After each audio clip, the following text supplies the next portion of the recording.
இப்போ நான் இதை கொஞ்சம் இப்படி பிரட்டிட்டேன். அப்போ கிடங்கு தோண்டி வச்சிருக்கிறேன். அதில் கொண்டு இப்போ வெதர் மாறிட்டுது, இனி வைக்கலாம். இது மாங்காய் தொக்கு செய்கிறேன். இப்போ 4 பச்சை மிளகாய், ஒரு மாங்காய், உப்பு, தனியாக கடுகு, அவ்வளோந்தான்.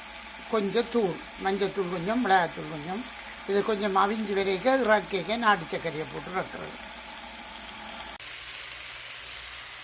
மாங்காய் தொக்கு இப்போ மாங்காய் தொக்கு செய்து முடியுது. இப்போ 2 கரண்டி நாட்டு சர்க்கரை, 3 கரண்டியும் போடலாம். நான் 3 கரண்டி போடுறேன்.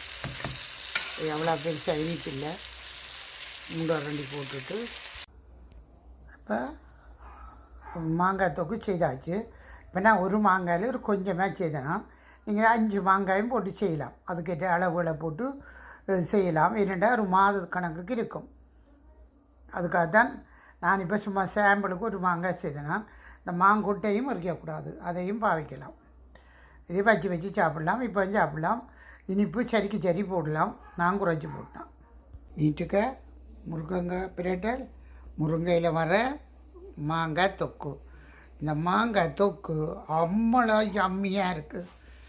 ஓ வாவ்!